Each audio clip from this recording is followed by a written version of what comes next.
Hey, did you know that over 90% of our viewers watch our videos but haven't subscribed yet? If you enjoy these true trucker horror stories, make sure to subscribe and turn on the notification bell. It's free and really motivates us to keep the stories rolling. So sit back, relax, and let's dive into today's stories. Welcome to the Sleep Haunt, where truth lingers in the shadows and fear rides in the passenger seat. Tonight, we bring you 6 true most haunting trucker horror stories, eerie encounters from lonely highways, forgotten rest stops, and miles where the past refuses to stay buried. Before we begin, we've set a goal. Let's reach 100 likes on this video. And share your city and the time you're listening in the comments. Let's see who's still awake out there on the road. Now, settle in, breathe slow, and listen. The road remembers everything. Story number 1. The night he took the old frontage road, it wasn't for thrills or scenery. It was because a construction detour blinked him off the interstate with an arrow that felt impatient. Marcus had been hauling textiles westward for years, watching seasons slide over the same stretches of pavement like film over a projector. He knew which gas stations brewed coffee he could trust, which towns went to sleep early, which way stations were always closed after 10. The sky that night was clean and wide.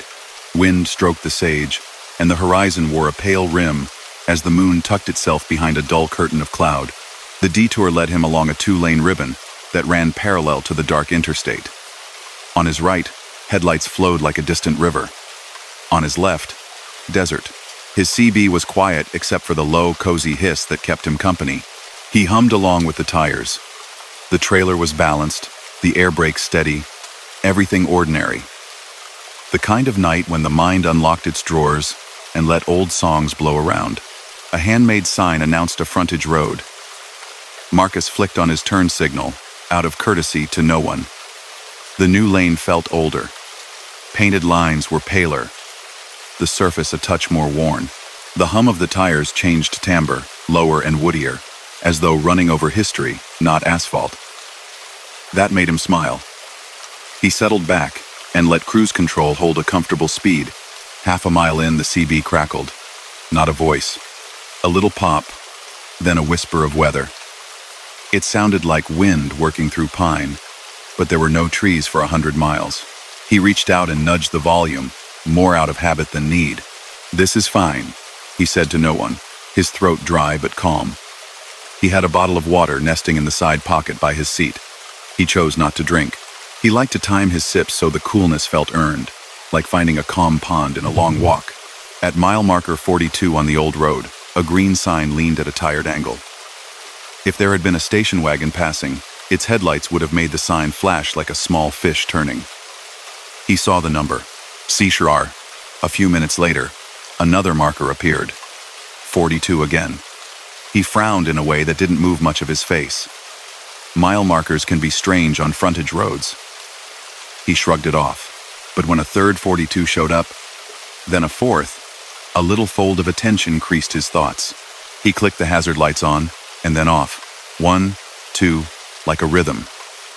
In the mirror, the amber reflection ticked along the trailer. He watched it and listened as the CB found a voice. It was faint. The kind of faint that invites leaning forward. Wind advisory, east of, then static. Then a tone that could have been a weather alert, except he hadn't heard that particular tone in years. It sounded older, more analog, like a station made by gears and bulbs. The voice came back, smooth, calm, the way weather people talk when they're trying to keep everyone asleep and safe. Visibility may reduce to a click. Silence. He rolled past a sign he hadn't expected to see. Way station open. The sign glowed with the patient confidence of a business that knows truckers will stop when told. Marcus's eyebrows rose. The station ahead crouched off to the right, its roofline a familiar tilt, its windows dim squares. He would have sworn this station had been closed for a decade. He could almost picture the weeds that had grown up around the scale. But the neon strip over the office door hummed faintly, and the big digital board above the scale yawned alive.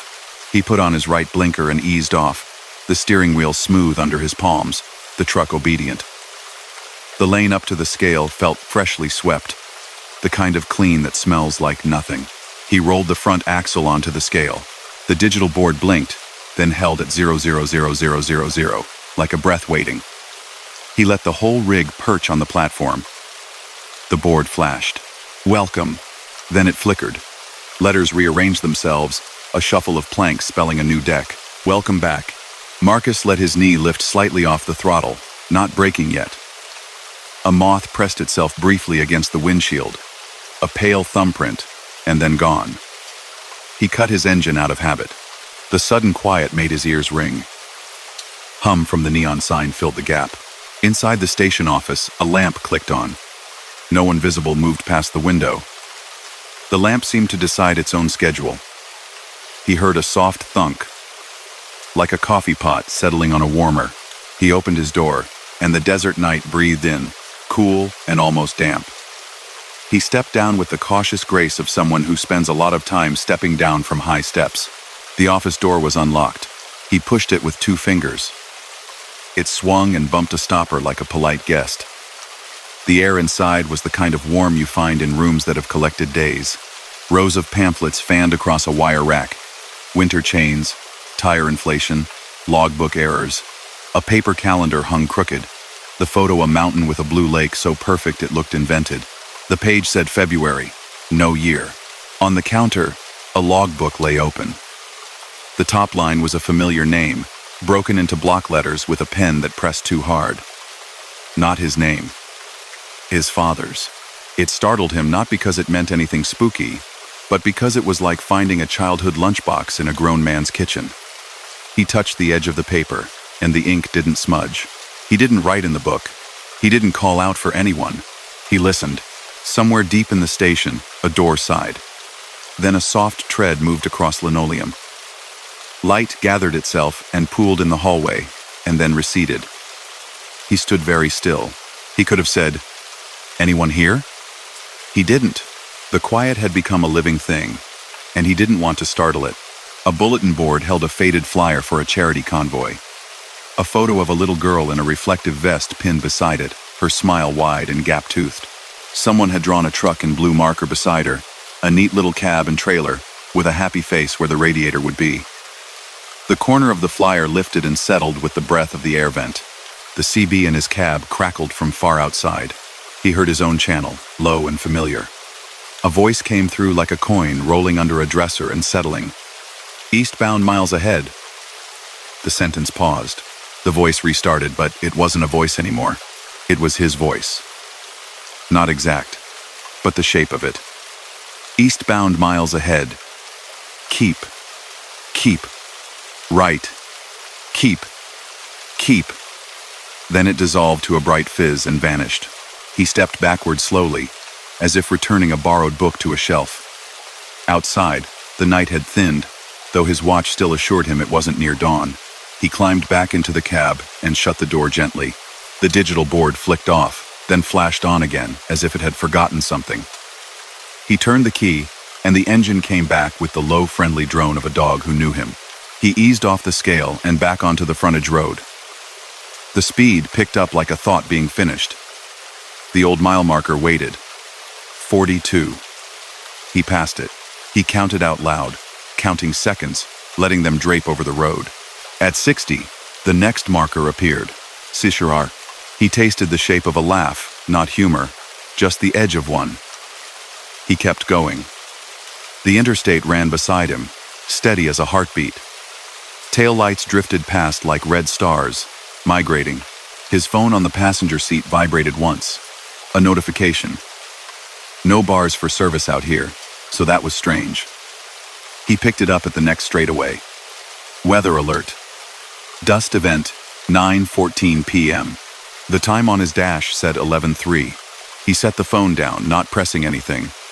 He let his mind collect its questions in a neat stack, and then slide that stack to one side. He would drive. That was the thing he knew. The wind rose in a way you feel first in your elbow, then your jaw. Fine sand hissed against the grill, a soft rain of tiny sounds. Visibility dimmed, not into darkness but into a pale sameness, like being inside a glass of milk. He clicked on his fog lights. He could see the road by its difference from the shoulder, a darker shade within white. Something moved along the catwalk behind his cab. Not a weight exactly. A shift of air, like someone standing up from a crouch. He checked the mirror. The trailer curled away in vapor. If a person had been there, they would have been a suggestion. He told the part of his brain that liked to catalog footsteps to sit down. The way station sign glowed again, too soon. He had not gone far enough to loop back. But there it was. Patient as before. Welcome. Then, welcome back. He tapped the steering wheel twice with his index finger. He did not exit. He kept the rig straight. He saw the entrance lane pass like a thought he chose not to think. The CB spoke in the voice of a radio host he had heard as a kid, the one who played old country music on Sundays. If you're eastbound tonight, it said, smooth and friendly, you might be seeing a little extra of the same. The words were warm, like a dad telling a child a bedtime story about weather. He reached for the volume, then stopped. He didn't want to change anything. He wanted to observe what the night was doing. He drove. The markers stayed loyal to their number. Time untied from minutes and braided itself around the highway like a ribbon. He took a breath that filled him as far as it could and let it out slowly. He decided he would stop the truck in the lane. Just stop. Not on the shoulder, not in the scale. On the old road itself, right between lines set down by hands he would never shake. He rolled to a gentle halt. He set the brake with the soft clunk that always made him think of a door politely closing. He turned off the engine. The world did not go quiet. Another engine idled, not the distant interstate closer. He had the unhelpful idea that his own truck hadn't obeyed him. He turned the key again, confirming the switch's angle. Off. The idling continued, smooth and matched to the rhythm his rig would have kept. He looked up into the rear view. Nothing visible through the soft white air. He leaned forward and pressed his palm to the dashboard, the way someone might touch a sleeping animal. He felt nothing but cool plastic. He opened the door and slid down. The ground felt grainy, the sand a soft grit under his boots. He walked to the front and looked under the hood line as if a second, invisible engine might be hidden there, imitating him. The sound came from everywhere a little bit. He stood in it, letting it wash around him. The way it steadied him was almost comforting. In the middle of the road, a line of small lights drifted low, like a string of jewelry carried by a current. They were insects, their bodies catching his truck's marker lights. They moved with a purpose that made them seem arranged. They flowed toward the west, along the road, just above the center line, like the center line had become a gentle stream. He followed them with his eyes, and when he looked back to his cab, the fog had thinned. As if some door had opened and let the night back in. He climbed up and settled into his seat, leaving the driver's door open. He didn't close it. He didn't start the engine. He just sat and listened to the strange idling breath. Then he said quietly, not to anyone, and certainly not to himself in any dramatic way, I need to rest. He closed his eyes. Not long, 10 minutes maybe 20. He woke with the door still open and the air cooler. The idling sound had faded into the larger hush. He started the engine, and the familiar low throttle came back, joined by the whisper of the interstate a mile away. He eased forward, feathering the brake off, letting the truck decide the moment of movement. He passed the way station again. The sign was dark now, and the building wore its honest shadows. The parking lot showed only tire prints fossilized in old dust. He could see weeds. He could see a paper cup half crumpled by old wind. The digital board above the scale was a black rectangle, the way a mouth looks when no one is around to speak. He took the on-ramp that rejoined the interstate, using the length of it to match the speed of traffic. The highway welcomed him back as if he'd just been passing a slow car. He kept the cruise a click lower than before. The cab felt like a room that had been tidied. He reached for his water and took a slow sip. The bottle crackled and gave. An hour later, he saw the soft pink smudge of a truck stop like a sunrise written by neon. He pulled in and parked beside a row of rigs breathing gently in their sleep. The diner was open all night, but the people inside moved with a whispery quiet, as if the coffee got poured with a nod. He slid into a booth and rubbed an ache in his shoulder that hadn't been there before. A waitress whose hair was the color of dimes set a menu down without looking at it. "You come off the old road?" she asked, like she was asking if he wanted cream. He nodded. She poured coffee. "You look like you saw the station lit." It wasn't a question. I did, he said, which was the first thing he'd said to a person since the detour's arrow. I thought it's been shut for years. Since the 90s, she said softly, laying a spoon on a saucer so it wouldn't clink. There was a small fire. Office got smoke in it. Nobody hurt. They closed it, then forgot it. Some nights it shows open, though. She tilted her head, eyes curious but not prying. Usually when the road wants you to take a nap. He smiled without humor. I stopped, he said. Middle of the lane. That'll do it, she nodded, satisfied, like he'd solved a riddle with a sensible answer. People try to push through. Loop around until the night catches them. It's softer that way, I guess. Better than what corners can do.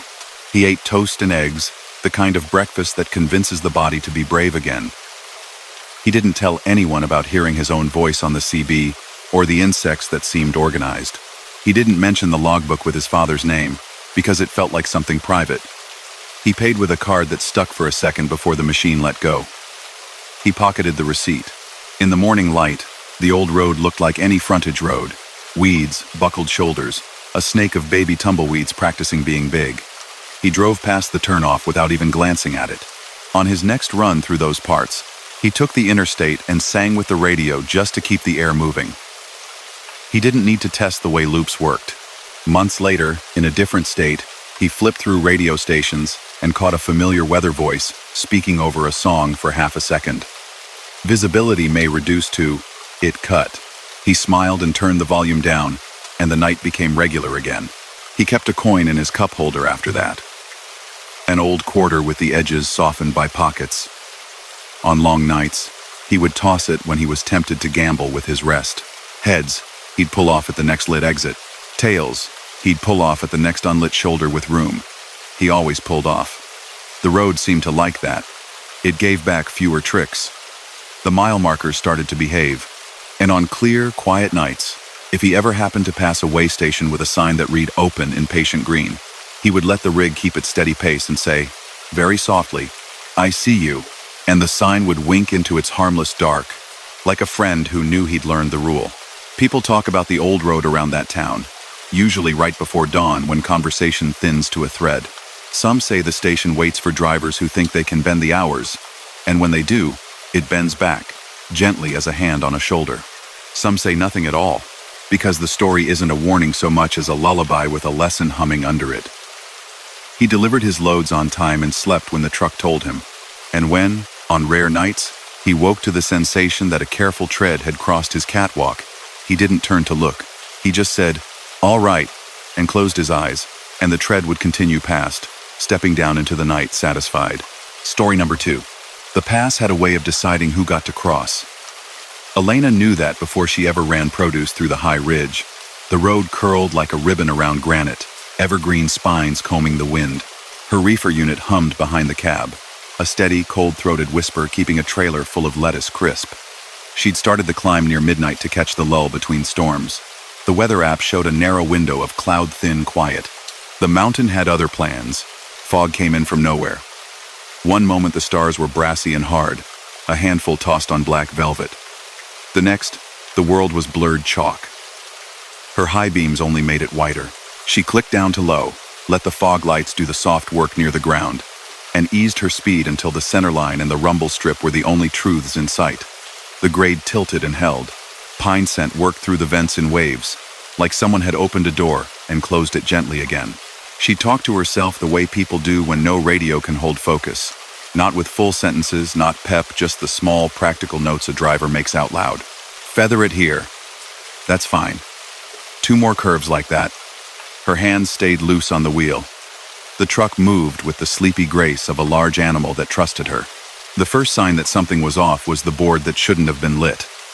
Ahead, through the gauze, amber arrows blinked. A portable message sign stood on the shoulder, the kind road crews wheel into place when they've decided to shape traffic with light. It was an older model, with letters that flipped on and off in blocks instead of crisp dots. Follow pilot, it said. Then it went blank. Then follow pilot again. Elena glanced at her dash clock. The hour was too late for active construction. She eased down another 3 miles per hour and scanned for a worker's vest, a cone, the shape of a human doing a job. The fog made every shadow look thoughtful, and then gone. Then the pilot car appeared, a square little truck with hazard lights ticking like a metronome, a bright rectangle on its tailgate. "Follow me." She felt relief move through her neck and put on her signal, even though she was already on the only lane that existed. The pilot rolled forward at a careful pace. She tucked behind it at a distance that felt respectful. The relief lasted exactly as long as it took to notice that the pilot's cabin looked empty. No profile sat behind its wheel. No hand flicked a turn signal. The truck went where it was going with the confidence of a train on invisible rails. There were reasons for everything. She chose one. Maybe the driver was small. Maybe a seat was pushed far back. Maybe the fog was smearing the world in a way that erased faces and kept only tasks. She followed. The pilot's lights were easy to keep track of, glowing dots that hung in the cotton air, and showed her the arc of the next curve and the next. They passed the lake turnout where, on clear days, families took pictures of the water stacked beneath the mountains like glass. She knew it by the way the guardrail bowed and the white-painted picnic table ghosted past. The pilot truck slowed, then smoothed back to a steady, slow climb. Elena matched its rhythm. The reefer unit clicked into a new cycle and settled. A maintenance gate stood ahead, the kind that blocks the old alignment of the pass when snow piles too deep. It was open. Elena had never seen it open at night. The pilot truck slipped through. She felt a small lift in her chest, the way you feel when a back road promises to save a handful of minutes and you decide to believe it. She followed, and the sound of the main route softened, as if she had stepped into a hallway adjacent to the real one. The old alignment was narrower by a whisper. The reflectors were smaller, older, spaced in a way that made the road feel like it had a memory of horses. Pine boughs leaned in close in places, and the fog collected in their green like patience. The pilot truck sign clicked. Slow, then slower. She did. She could have reached out and touched the air, and felt the cold on her fingers. At a bend with a cliff on one side and straight drop on the other, a shape loomed briefly out of the fog, an old snowplow parked at an angle, its blade lifted like a hand in a church. Someone had strung a small strand of bulbs along its edge at some point, the kind sold in hardware stores for porch steps and backyard fences. A few still worked. They glowed a low, respectable amber. Elena's chest tightened and softened. People had left things here to be remembered by light. The pilot truck curved around the plow and continued. Elena leaned a little more into the wheel, as if curves felt better when shared. The fog thinned for a handful of breaths. The slope below fell away into darkness, pines rising and fading like breath on a window. Then the white deepened again, and held. This was not dangerous yet, she told herself. This was attention. The mountain wanted attention, so she gave it. The pilot sign changed. Wait.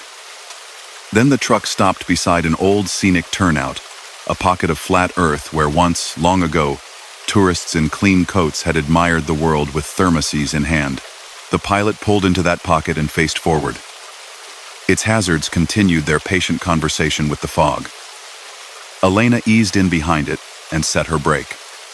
The trailer settled with a soft creak.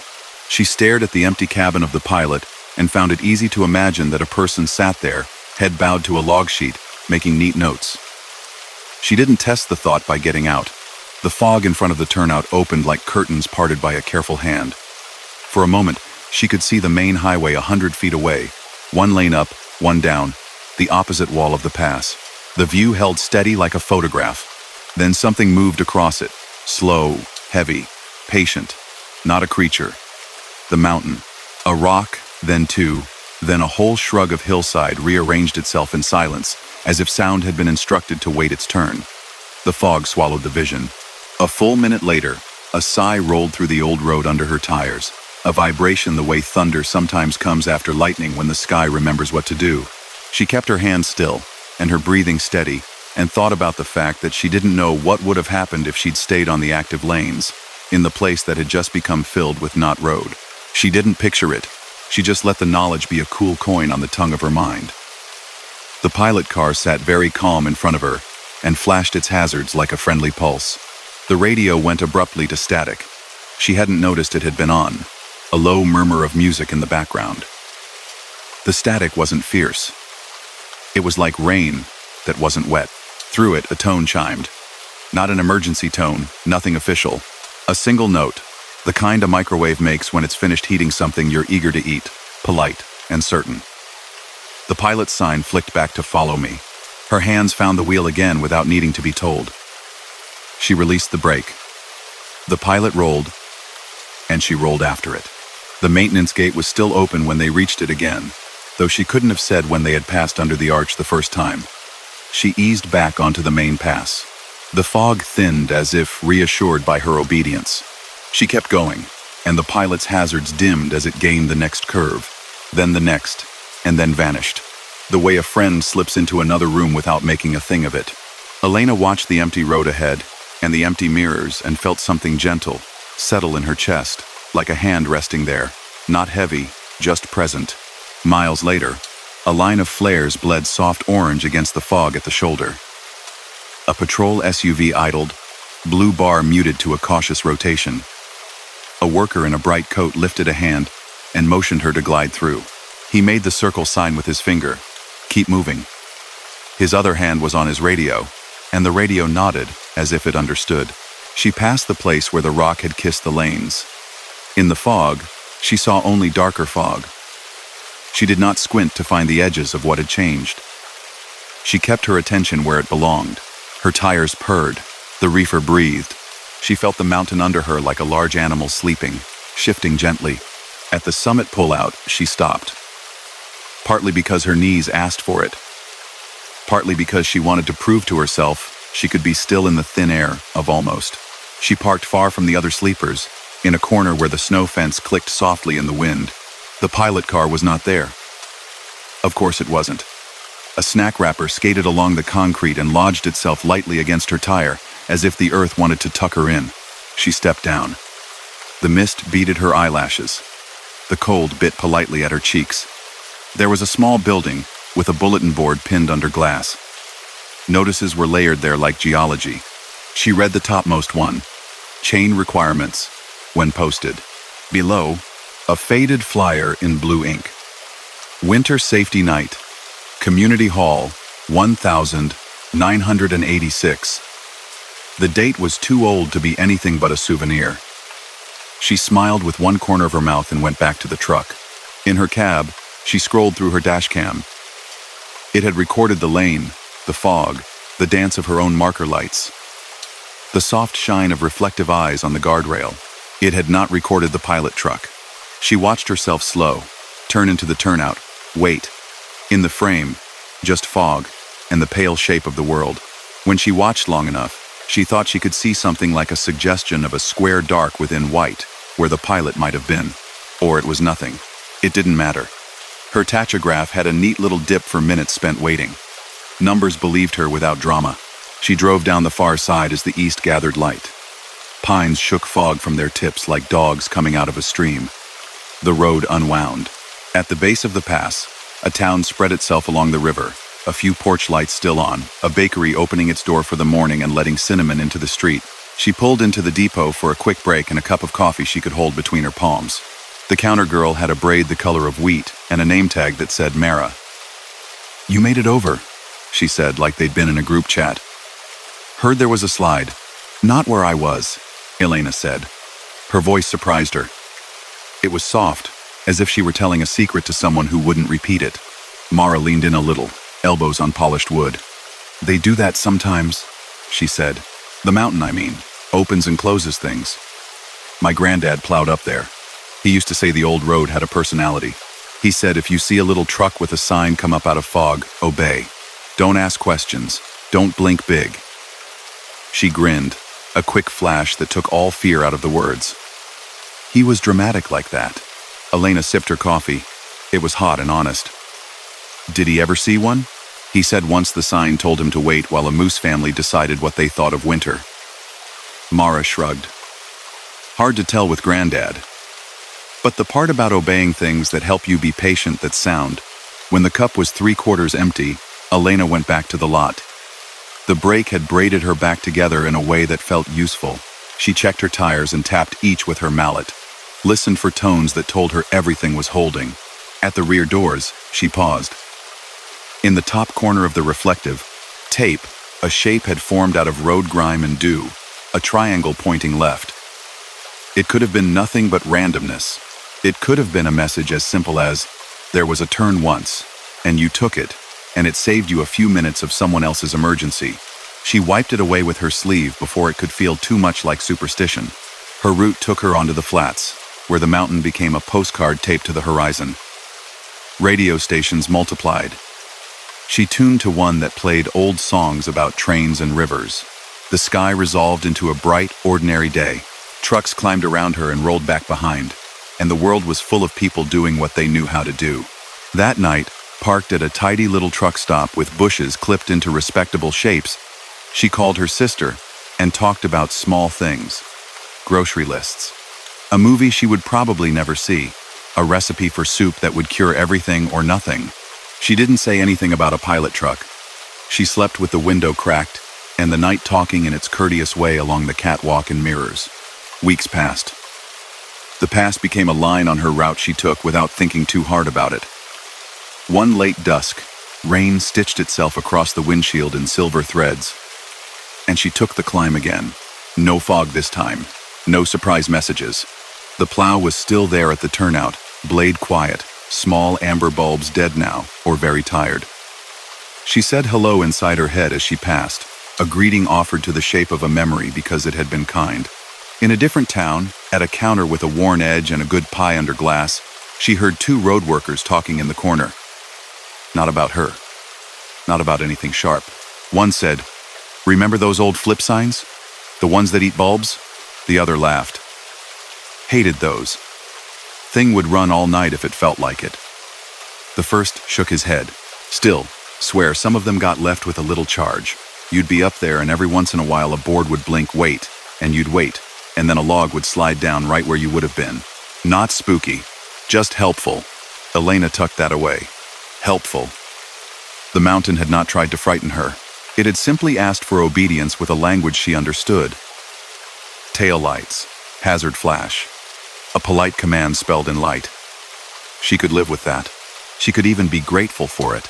On her dash, a sticky note appeared one day, written in her own hand, though she didn't remember writing it in the exact moment it happened. "Don't outpace the road." She kept it there beside the odometer. She didn't need superstition. She didn't need proof. The road was enough truth for one life. The note made her smile when she looked at it, like remembering a friend whose advice was always practical and never bossy. When winter loosened, the fog left the pass alone for a while. Tourists came back. The turnout filled with cars that beeped softly when they locked. Someone strung new lights on the plow. They were bright and white and too eager, but they were kind too. Elena passed and lifted 2 fingers off the wheel in salute. In her mirror, the lights blinked once as if in return. It was probably a trick of the curve, she thought. It was probably also good manners. The last time she saw anything like a pilot truck was years later on another road miles away, a landslide scar visible on a hillside like a badge. A utility pickup with a hand-lettered sign in its back window, slow, came out of a cloud bank and guided a line of vehicles across a 1-lane bridge, where workers stapled rails back into sense. There was a person in that truck. She saw him wave under the brim of his cap. It didn't matter. She felt the same ease uncurl through her shoulders. Someone was out there smoothing the night a few inches at a time. Old lights, new lights, a simple instruction. Do this. Wait. Follow me. All right? On long nights after that, when the world felt like a folded map, and the idea of sleep was a town still 3 exits away, she would sometimes remember the square, empty cabin in the fog. She would recall the way the sign spoke with that blocky patience. She never once tried to go through the maintenance gate when it was closed. She never once told the story like it belonged to someone else. It belonged to the road. She had just been allowed to borrow it, and it had cost her nothing but a minute. A fair trade, and generous. The mountain kept its dignity. She kept her way, and under it all, like a rail under ties and ballast, the sense that someone or something made of weather and rock and careful old machines was invested in getting her where she was going. Not to save her, not to scare her. Just to keep the rhythm of travel steady, the way a song holds you up when you know the next line by heart. When she reached for the headlight switch and turned it on, It was always with a small nod. Thank you. The lights came up. The road answered back by existing. And that, most nights, was magic enough. Story number 3. He took the river road because the overhead sign said the bridge was closed for night maintenance. Reuben had been running that corridor for years, a flatbed hauling kiln-dried lumber, straps humming low at the edges of the tarp like quiet strings. The plan had been simple. Cross the main span by 9, coffee by 10, park by midnight on the far side where the prairie opened into a tidy grid of lights. But the sign glowed a polite detour in amber, and the GPS agreed with a route he didn't know: local crossing, ferry option available. He almost laughed the idea off. Ferry? At this hour? On his right, the river slid alongside the levee, a wide gray ribbon under low clouds. Frogs sang in a steady layer under the deeper noise of his tires, expansion joints counting off like a metronome. He kept his speed easy and let the road narrow around him. Spanish moss and oaks sketched the edge of things. Humidity pressed against the glass like a curious hand. The reefer trucks he'd passed earlier were far behind. He had the route to himself. A portable message board on a trailer appeared at the shoulder, older model. Letters that clicked on in blocks. Ferry open. Follow signs. That was unusual, but not impossible. He eased off the throttle another hair and watched for the turn. The subtle road smell changed: less hot asphalt, more wet wood. A white arrow on a small brown sign pointed down to the landing. The access road tilted toward the water, a thin lane with a guardrail that had tasted a lot of bumpers. He dropped to a gear that felt like respect and let the engine hold him. At the bottom, the world widened into a square of gravel. A metal ramp faced the river like a tongue. Beyond it, the ferry waited. Low and square. A flat deck with a short house at one end. One sodium light hung over the deck, a soft cone of straw-colored brightness that looked warmer than the air actually was. There was a sign on a post with peeling paint. The letters weren't new, but someone had taken care with them. Turn off headlamps. Use parking lights. Set brake. Remain with vehicle. Cash only. He dimmed and clicked to parking lamps out of habit, grateful for a rule that felt like a handshake. On the wheelhouse, a bell clinked, once, like a spoon to a cup. A figure moved behind, glass a cap, a shoulder. No one came out to wave him on. But the deck seemed to tilt in invitation. Reuben rolled forward until his front tires rose onto the steel plate of the ramp. The ferry deck was planked in old wood blackened by water and time, cross-hatched with gouges. He felt each wheel thump its place. The deckhand, if that was the word, appeared at last, a compact shape with a reflective vest that had faded to a quieter yellow. The person raised a hand, palm down, motioning a slow creep. There were no words, just a small nod when he was where the truck belonged. Wheel chalk settled gently against his tires. He set the brake. The engine's idle moved through the floorboards into his bones. The river's breath was everywhere: mud, leaf, a mineral coolness that came from deep places. The bell clinked again. A vibration traveled through the deck as the ferry pushed against its own ropes and then slipped free. The light over the deck hummed its patient electrical hum, the sound of a coil that had been warmed and cooled 1,000 times. He kept his hands on the wheel because there was nowhere else to put them. That was all right. He wasn't nervous exactly, just tuned. The water outside the rails looked like moving stone. Fog gathered in the middle of the river, not dense, just a veil that made other bank lights look farther than they were. Out of habit, he glanced to the right mirror, checking the tarp tails he had tied in careful, neat knots. One flap moved, not loose, just acknowledging wind. Somewhere forward, the little wheelhouse throbbed with the steady work of its engine. The person inside leaned to a lever, always modestly, and leaned back. The ferry didn't rush. It had the dignity of something that had carried people across long before bridges were a thought. And it would do so after everything else grew complicated and went away again. Reuben let a breath go and felt the strap hum settle a touch lower. The radio had been off for the last hour. He reached out and turned the knob, curious to hear how the river handled sound. A simple voice came in on AM almost at once. Not music, but an announcement loop. You are on the AMB County River Crossing. Remain with your vehicle. Do not idle excessively. When instructed, ease forward. For assistance, please wave toward the house. The voice was not modern. Not quite old either, one of those calm timbers that belongs to weather stations and school closings. He tuned the dial a half notch, and the voice dissolved into static. Interlaced with it, far away, came a tone like a child's toy piano playing a single note every minute or so. He flicked the radio off and on again. The note was gone. Headlights slid across the water to his left. He looked up, expecting to see a car on the far bank. But the lights were lower than shore level, almost at the skin of the river. A thin pair of beams that moved parallel to them for 20 or 30 feet and then melted into the fog like glowworms. He told himself it was reflection. Light finds tricks on water. Then another set flared and drifted at a different angle, as if a road lay just under the surface, lanes stitched by current. He pressed his tongue to the back of his teeth, the way he did when he wanted not to say anything out loud. The deckhand came out for the first time and walked along his driver's side, not quite enough for Reuben to catch more than the shape of a jacket and the square of a hand. When the person passed the flapping corner, it calmed as if someone had placed a palm on it without touching. The deckhand paused by the trailer axle, looking not at Reuben, but at his cargo. The quiet stack of lumber under tarp, the straps drawn across it like lines of a staff. A thumb went up, the universal language of, "Yep, that'll do." Then the figure vanished back toward the house. 10 minutes passed, or it could have been 2. The ferry held a bearing that seemed to slide, not fight the water. He watched the far bank grow more detailed. A chain-link fence, a floodlight on a pole, with a moth cloud around it, a small shack with a window, and a fan that moved just enough to prove it worked. In the window he could see a clock, an old analog thing with black hands.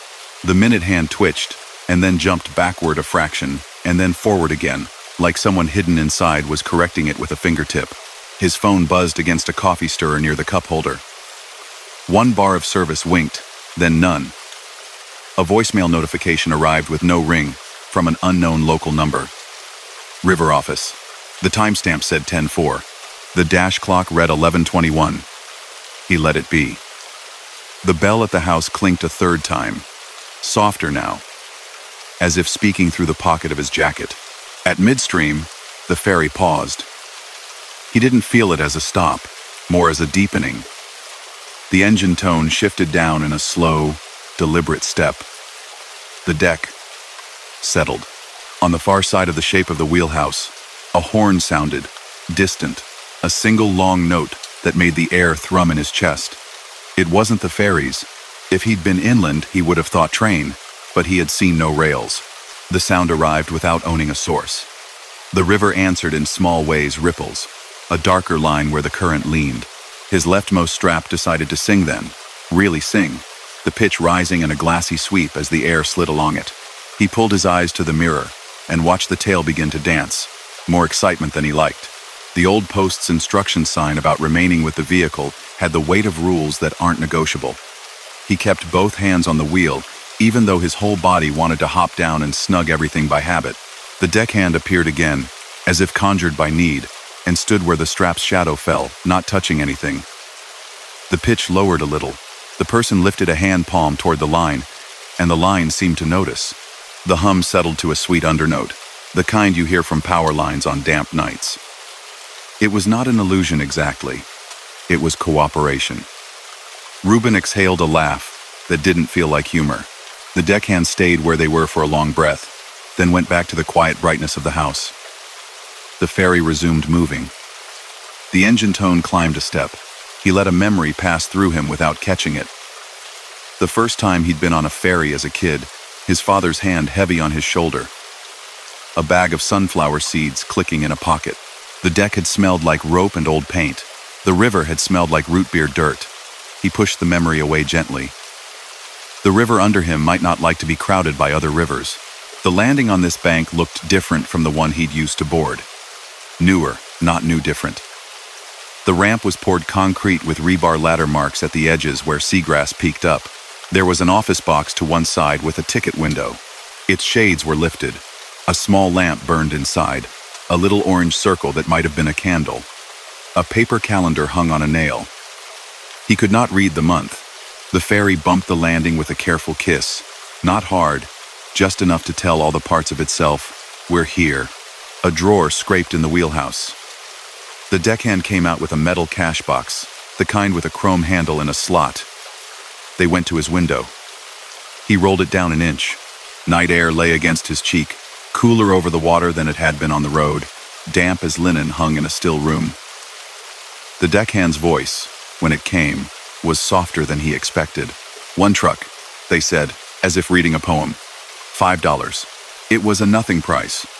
He handed over a 5 in quarters and singles from the toll roll he kept in the console. The old habit of places where coin still matters. The deckhand made the bills and coins slide into the box with a small, hospital-quiet clink. They wrote a receipt from a pad with a thin carbon copy, pen scratching as neat as a school worksheet. The hand that passed the slip back was square and clean, and smelled faintly of something like machine oil and river. The paper was off-white. He tucked it into the visor without looking. The bell clinked once more, the sound of permission. The deckhand stepped back and lifted 2 fingers, a signal he didn't know but understood. He took off the brake and let the truck roll the way a phone screen scrolls when you flick it just right. The ramp met his tires. The ferry did not move. The ferry waited. He climbed the incline and felt the weight change as it always does when river becomes land again. The gravel gave softly under his rear tires. Then the road took him and folded him into its own hum. Behind him in the mirror, the deck was a lit rectangle floating on black. The wheelhouse window held a square of shadow. The bell did not ring again. The ferry turned, not in place but like a thought being redirected. In 2 lengths it had slid back into the thin fog, and the river took back the space it had occupied, as though the deck had been a borrowed page returned to a book. The first sign he saw on the far side made him slow enough to read the old typeface. The county name was painted on metal that had rusted under the words in an almost pretty orange stain. The root shield had its own curve that belonged to a decade before his lifetime. He told himself the older look belonged to budgets and choices, not time. His GPS thought about its life, and displayed a blue arrow floating without a map, a shrug that meant, "You go ahead, I'll catch up." 3 miles on, the truck stop appeared in a cluster of lights, a low building with a cafe and a gift rack that would be stocking postcards in the morning. The lot held 3 rigs at even intervals, all windows dark. He nosed into a slot, set his brake, and sat for a second with both palms on the wheel to see if any of the night would leak out of him. It didn't. That was fine. He climbed down, and the concrete felt solid in that way only shore can. Inside, the air smelled of fryer oil in rest mode and industrial cleaner. A clerk with a book of crossword puzzles lifted her eyes and smiled like late-night clerks do, with understanding and no insistence. "You made it through," she said, pushing a cup under the coffee urn. "Heard they shut the big bridge." "They did." He reached for a lid, took the ferry. She paused there, the lid halfway to his hand, as if it had to decide whether to arrive. "At night?" Sign said open. He shrugged and tried to make it a joke. $5. Cheap miracle. She set the lid down gently. "Huh," she said, not unfriendly. They don't run her after supper, far as I know. Not since before I worked here. My gran used to keep the window at the east landing when she was my age. She'd sit with her thermos and knit, and once in a while a big rig would come down in bad weather, and the captain would bring her across. She always said the river knows when someone's patient. Then it makes room. She stirred her coffee and smiled into it like the words tasted good. "Anyway, cookies are 2 for 1. He carried his cup to a corner table and sat where he could see his rig through the glass. The parking lot light cast a square on the hood. The straps on the trailer were quiet now. Still as if the song had been a dream neither of them wanted to mention. He pulled the receipt from his visor and looked at it for no real reason. The paper was thick, the printing done by a machine that punched characters into pigment one at a time. His plate number, perfect. The amount, $5. Date, 8/9. No year. The letters of the river's name arched in a font he'd seen in photographs of town fairs and ribbon cuttings. He smiled at himself. These were only fonts. His voicemail flickered on his screen. "River office," it read, with a number. He put the phone up to his ear. A recording spoke in a measured voice. "County crossing closed after sunset due to fog. Please use alternate routes. We apologize for the inconvenience." The timestamp again said 10:04. He checked the time. Midnight plus a sliver. He deleted the message without saving, because the alternative was keeping it and listening to it again, as if repetition could change the way it sounded. On the way back to the truck, He glanced at the bulletin board by the door, a universe of small notices. Someone was selling a lawnmower that cousins had borrowed too often. There was a flyer for a bluegrass night next Friday, with a band whose name was a joke about diesel. In the corner, thumbtacked under a map, a photograph had been left to age black and white, edges curled. In it, a ferry very much like the one he had just parked on stood at the same landing, a flatbed half on its deck, a man in a cap holding a rope. The caption in ballpoint beneath said, "Last night run, 1,981. The clerk called out as he reached for the door, "Take care on the levee. Sometimes the deer think they have appointments." He slept 4 hours and woke, as if someone had touched his shoulder lightly, and said his name in a room where his family was in the next room laughing. He drove the rest of the way through a gray morning that turned itself blue before lunch. The delivery yard smelled like rain on sawdust. The receiver signed without looking at the load and asked him if he'd seen the ball game. He said he hadn't. The day acted as if the night had been a reasonable preface. When he finally had time to look at the dashcam, curiosity took him by the hand and led him there. The video showed the ramp, the white bloom of the deck light blowing the exposure. The truck rolled to its spot. The ferry house became a square in the frame. He watched and waited for the medium details, the gestured thumb, the pause at midstream. What the camera showed was not wrong, exactly. It showed water and light and his own instrument panel reflections. It did not show the deckhand. The audio caught the bell's little clink and the engine's low hum and the strap's humming voice. At the moment, he remembered the second set of headlights drifting along the waterline. The microphone fuzzed and then returned like a radio stepping between stations. When the ferry nudged the far landing, the picture shook with the right amount of shake and then settled. The file between the boarding and the landing was 1 minute and 26 seconds, as if the crossing had been a single careful breath. That afternoon, parked behind a warehouse breathing out heat, he searched his map app for the ferry. It was there in a conditional gray line that only appears when you ask it to. Hours of operation.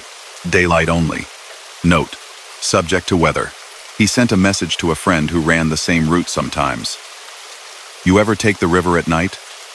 The friend typed 3 dots, and then nothing for 20 minutes. Then, once.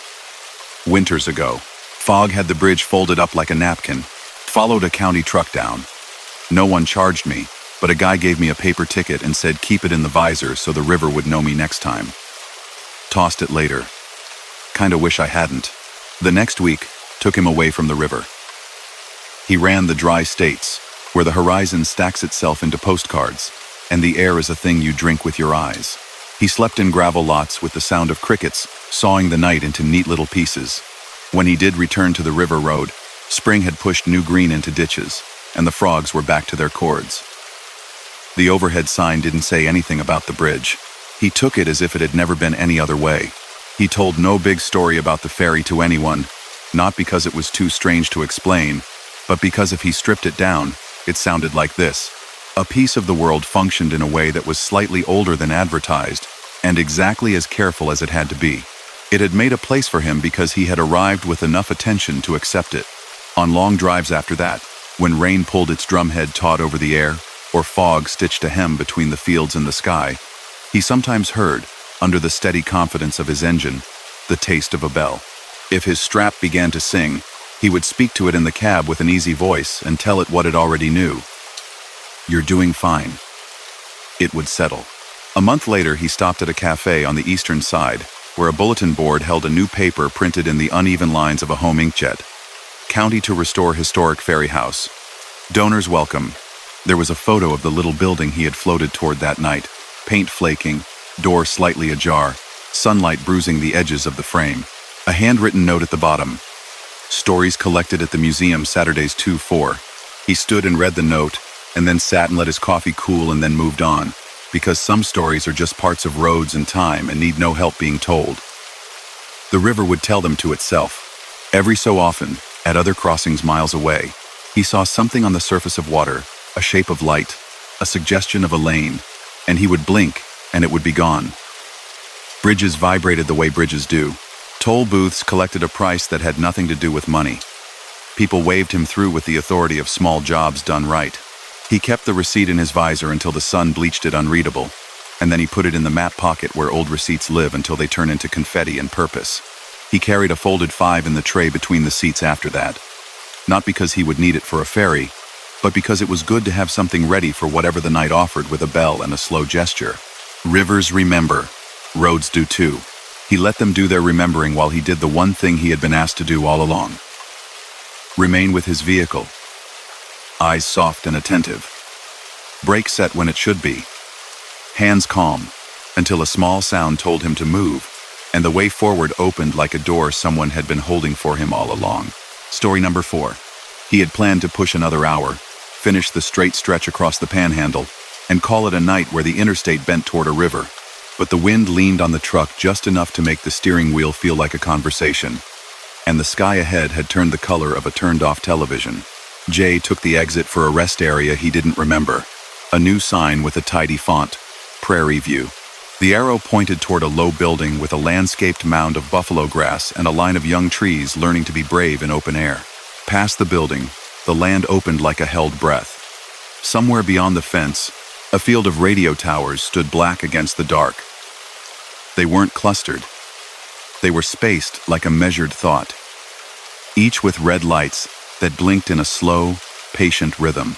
He could see 4, maybe 5. More waited outside the corner of his eye, a geometry of industry and weather.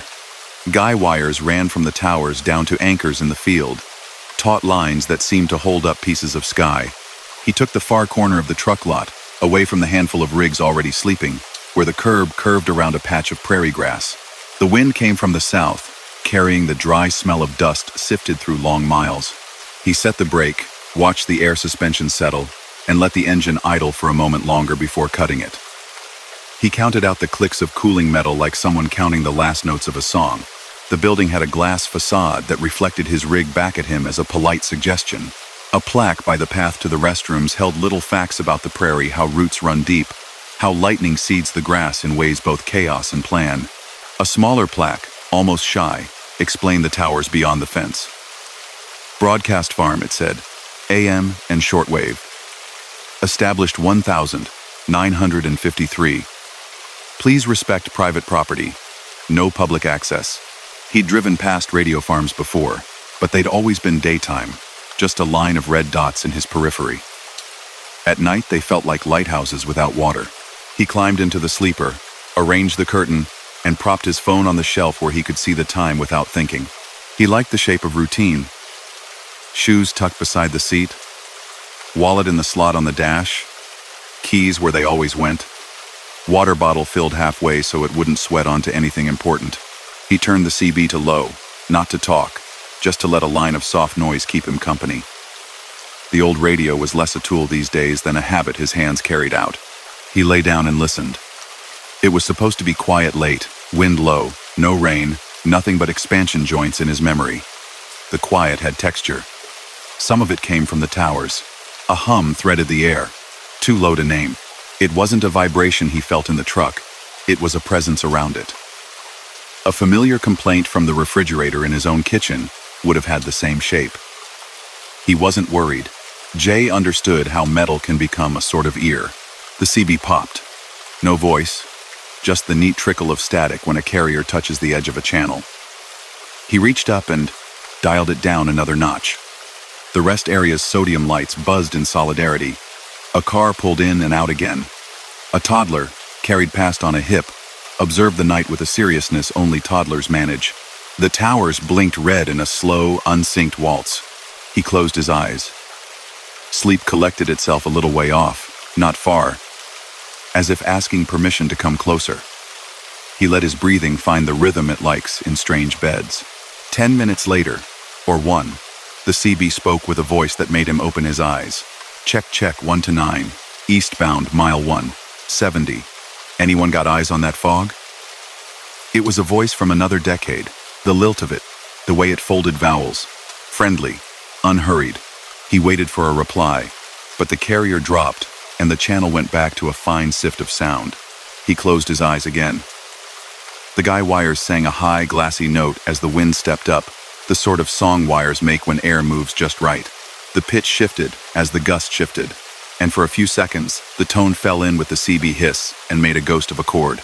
Then another voice, different, older, as if someone had smoked all their words and exhaled only consonants, said, "Breaker for any south lot parked at Prairie View, you'll want to tuck your mirrors."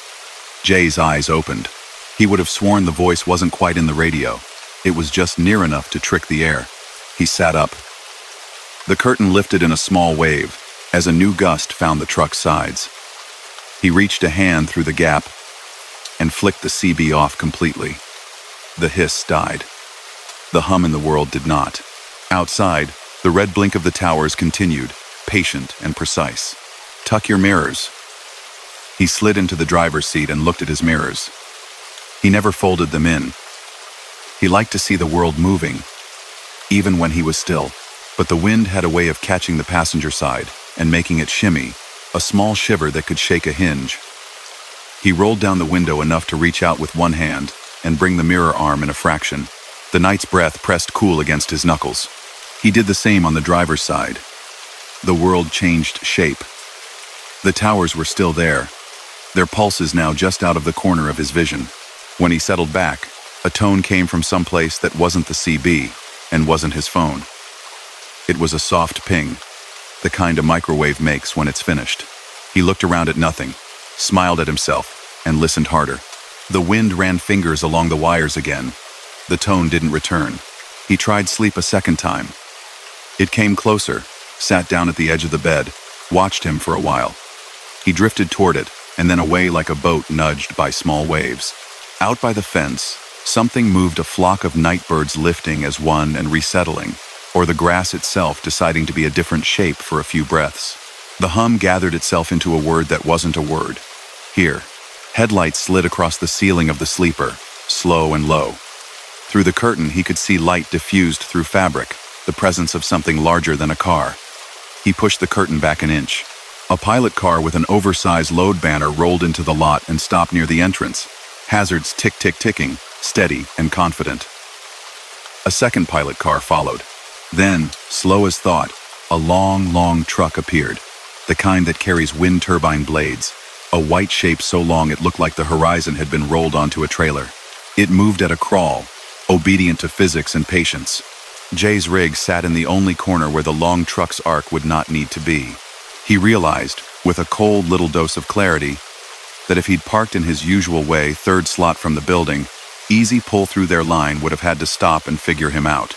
Out on the highway they would have been fine, but in a rest area full of sleeping beasts, geometry mattered.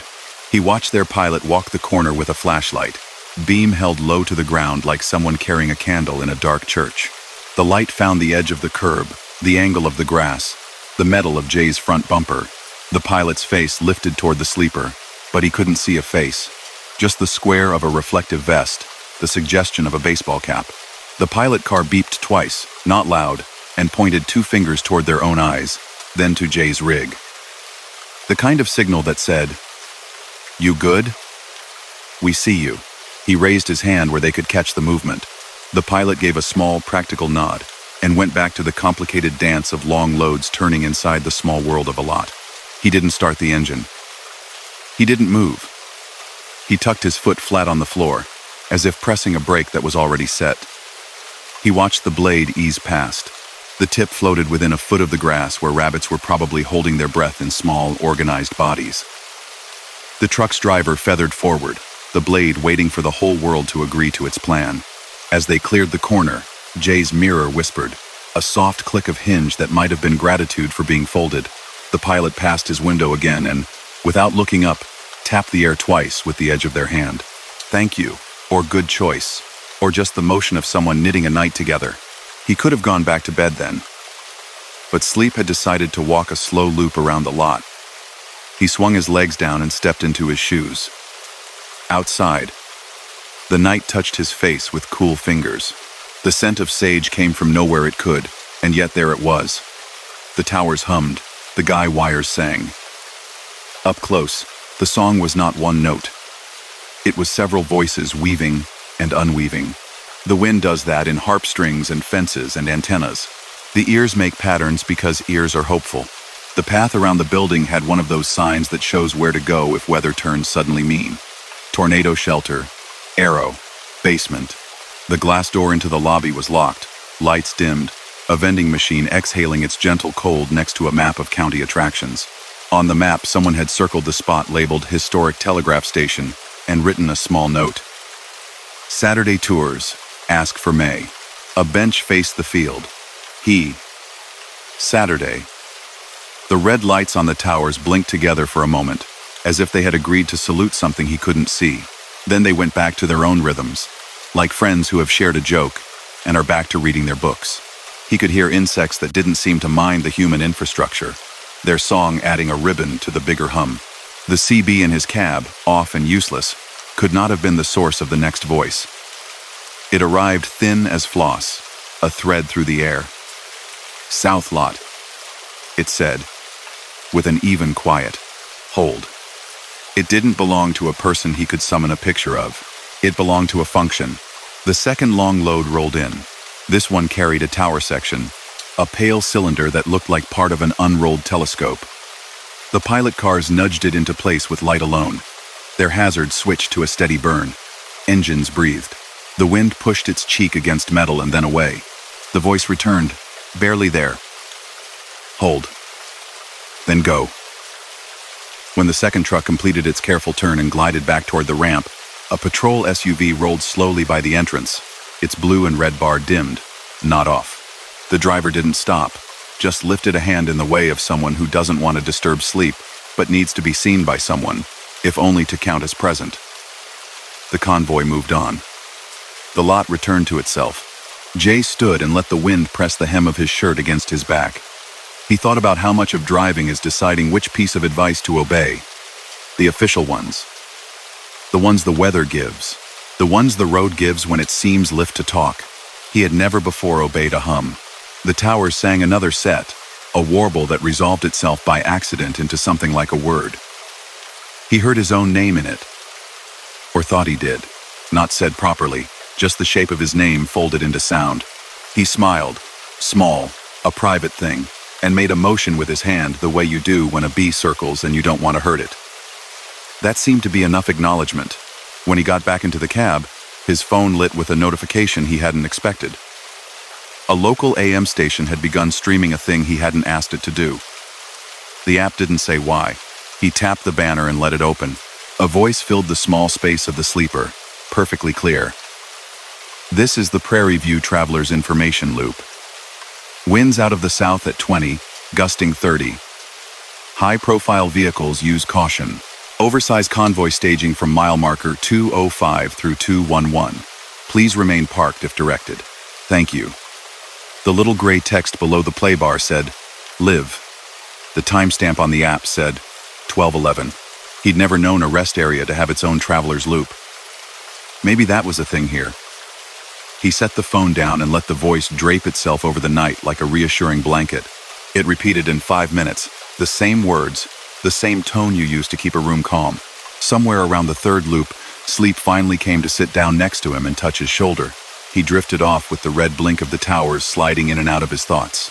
The way the sun through trees can become a metronome behind your eyelids.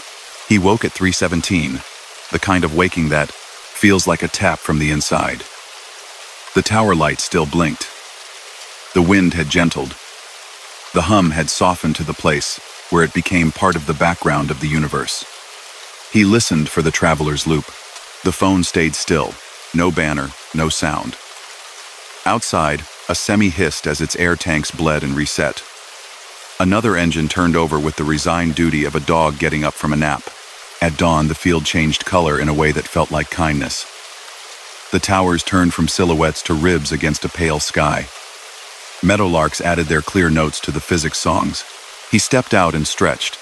The slow, quiet kind of stretch that adds inches back where night took them. The grass in the landscape strip beside his bumper held dew-like sequins. He walked to the informational plaques again. A new one he hadn't noticed in the dark told the story of the site. The first telegraph line across the county had followed the trail here. Later, a radio relay had been built on the same path, moving messages across the prairie when snow made roads and rails murky. The plaque said, in 1976, during a wind event, 2 oversized loads were guided to safety by a relay operator using emergency broadcast equipment. The rest area you're standing in now was built 20 years later. The story didn't use big words. It just said, people helped, and because of that, people didn't get hurt. He wiped his palm across the smooth metal edge of his trailer and felt dust shift under skin. When he folded his mirrors back out, a small thing caught his eye on the corner of the glass, a dot of paper, no bigger than a shirt button, stuck there by dew and accident. He peeled it off. It was the punch-out center of a hole from an old paper ticket, off-white, a faint ring from where that hole had once belonged to a number. He could have let the wind take it. He tucked it into the little pocket by the dash instead, not as a talisman, just because the trash can was back by the building and he didn't feel like walking. Later he would forget and find it again, and it would make him think of lights and long things turning slowly, and a calm voice telling the night to behave. On the way out, the radio decided it had reception, and presented him with a morning show full of smiles and weather that included an interview with a man from the Historical Society. They talked about the towers at Prairie View. Those old arrays, the man said, sing when the wind's right. People used to call it ghost talk. It's just physics. Pretty, though. The host laughed. We like pretty physics. He called a friend 2 states over who collected stories about places you pass through without noticing. Radio farms? His friend said. If those guy wires hum, you'll hear all kinds of old things in them. Most of it is you singing to yourself and blaming the air. But there's a tower out near Beacon Creek where the Ham Club relays emergency info during bad weather, and sometimes they forget to turn the loop off for a day or two. Comforting if you're the type who likes to be told what to do. Jay smiled at the windshield. He was sometimes that type. By noon, the land had changed. The highway lifted a shoulder and turned toward a city that baked all its sidewalks to a warm biscuit color. The night filed itself away in the part of his mind where maps live. He didn't tell the story that afternoon when a receiver asked him if he'd seen any good weather. He said, it was windy, and signed papers, and the warehouse breathed forklifts and beeps, and life stayed reasonable. Weeks later, on a day when the sky had the bright polish of new glass and the wind was asleep, he passed Prairie View again in daylight. The towers stood, stern and patient. They seemed smaller under the Sunday. A county truck was parked by the fence, and 2 workers in hard hats were replacing a sign. He saw the new plastic in its protective film, a tidy font. He considered stopping. He kept rolling. The road felt eager. The phone pinged with a highway advisory. High-profile vehicles use caution. He smiled. The words felt like the world remembering how to talk to itself. Sometimes at other rest areas, when the night pressed its ear to the skin of his truck and listened, he would hear the faintest suggestion of a tone that didn't come from his phone or his CB. He never went hunting for it. If it arrived, he let it be. The way you let a quiet conversation continue in the next room while you fall asleep. And on the rare mornings when he woke to find his mirrors folded inward, though he knew he'd left them out, he didn't mind. He reached out and set them right, like opening eyes. He pulled back onto the highway with the easy attention of someone who has decided that being steered once by a patient, invisible hand is enough explanation. Some places hum. Some voices belong to metal and wind. Obedience, in small, sensible degrees, is another word for luck. He never looked up the traveler's loop again. He didn't need to know if it existed on paper. It existed in the way he had been asked to hold still, and the way the night had arranged itself to pass without trouble. All the proof he needed hung in the air behind him, a red blink from a tower declining the day, and the memory of a pilot car's little hand tap that said, without saying any more than it had to, good choice. Story number 5. Earl Whitlow started west with a thermos of coffee, 2 clean logbooks, and a promise to be home by Friday. He left before the sun and drove into a day that never seemed to fully arrive. All afternoon, thin cloud dimmed the land, and by the time the sky turned gray-blue, the shoulder grasses had settled, and the wind held its breath. The interstate unrolled through farm fields and low towns where church steeples rose like signposts, and the dotted white lines drummed with that familiar rhythm that rocked his thoughts into low gear. He reached a sign that said next services 46 miles, and thought of a radio man he used to know who would count down long stretches that way, counting the miles under his breath. Earl didn't count anymore. He let the drive be its own quiet, filled with the murmur of the CB, the low crackle of AM talk that slipped in through the static, and the subtle thrum of his rig. By the second hour of night, The cab warmth and the road cool created a thin fog at the edges of the windshield. The weather was clear for 100 miles in every direction, but the air just above the asphalt had that pearly sheen like breath on glass. A mile marker flashed by, 329.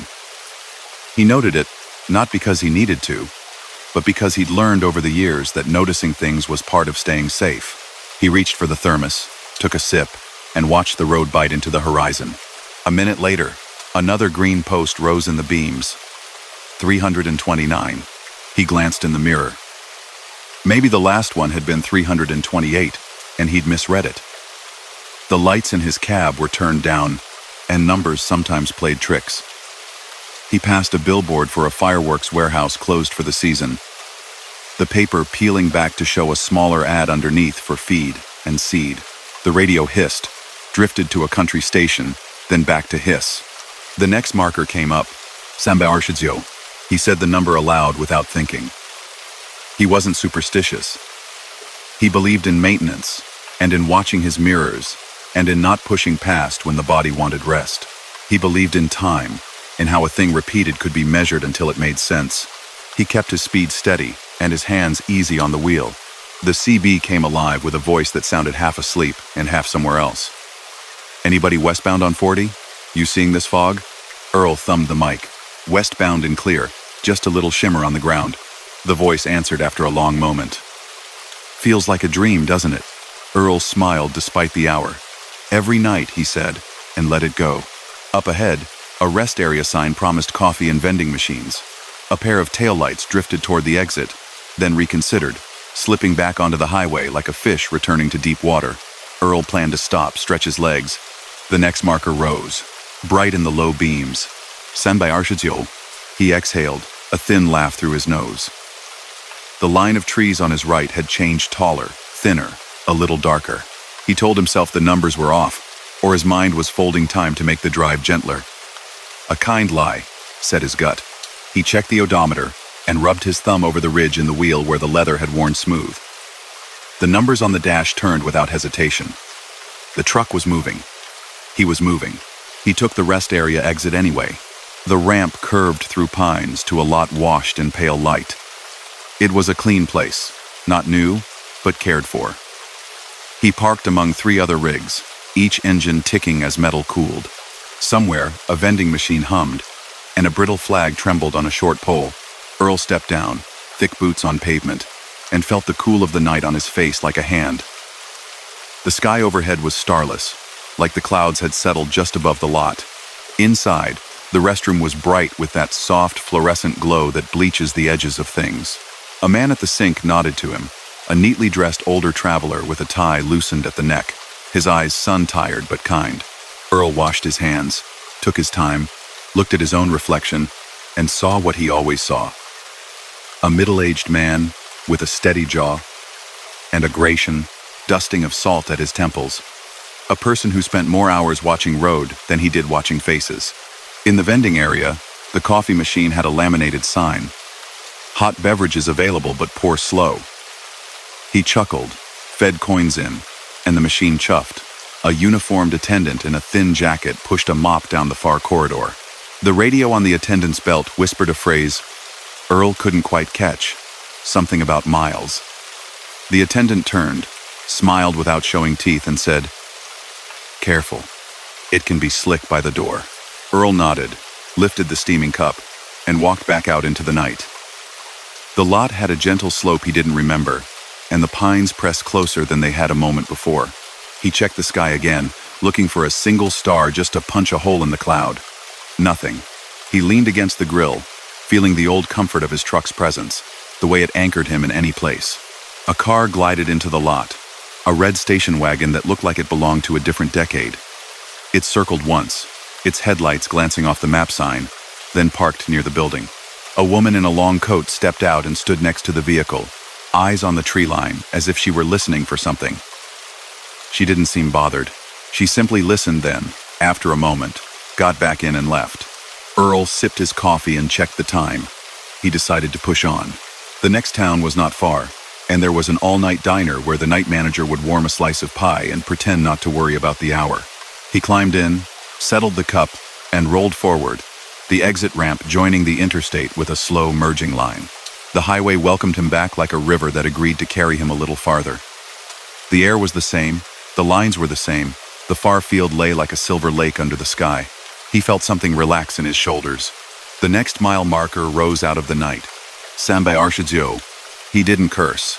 He didn't turn the radio up or yank the wheel. He simply breathed and did what the road had taught him to do. Ask. He keyed the mic and said, "Any westbound got eyes on marker numbers?" Silence for a full breath. Then, the same voice as before, softer, as if it had moved back a bit from the electronics. "It's all 329 tonight." Earl sat with that. "Copy," he said. "What mile is it really?" the voice asked, not like a challenge, but like a person holding a puzzle piece and looking for the fit. "Don't know," Earl said, "but I'm going to find out."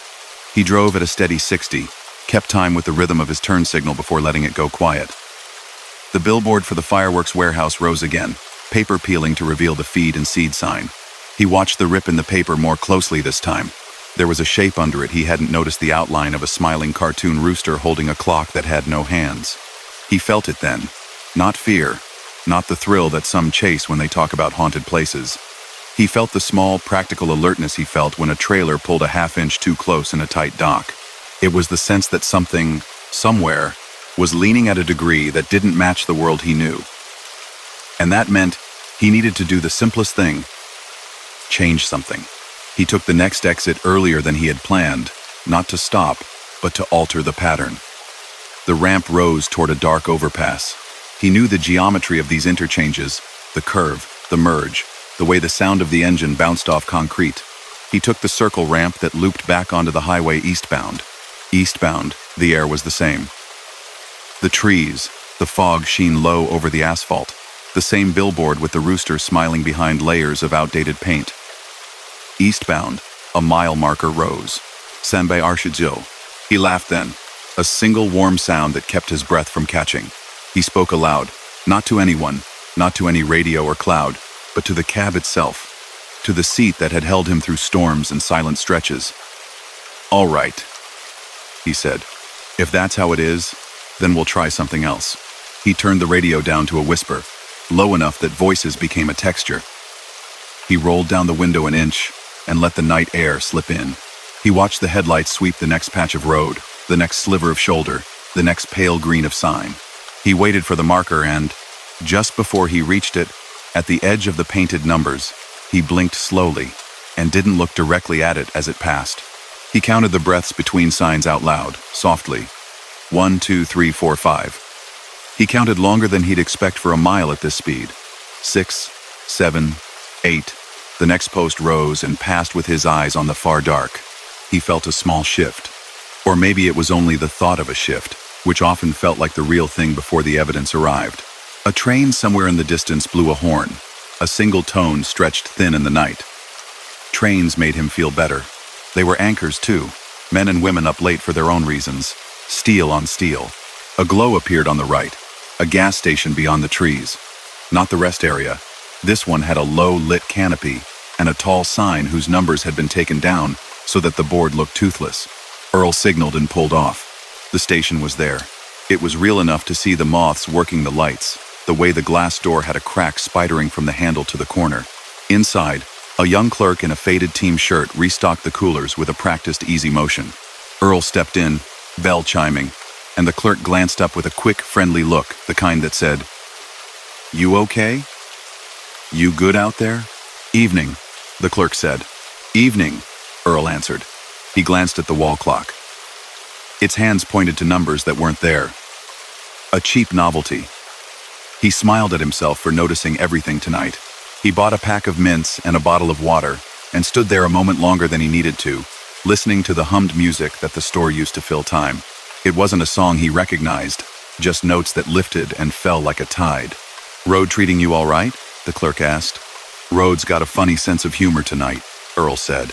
The clerk nodded without surprise, like someone who'd heard this exact sentence enough times to believe it. "Sometimes it folds," he said.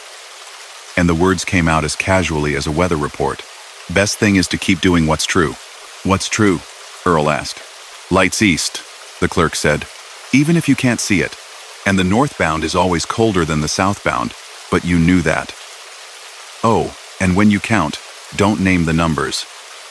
Just feel them. Earl paid, took the bottle and the candy, and left the bell chiming behind him.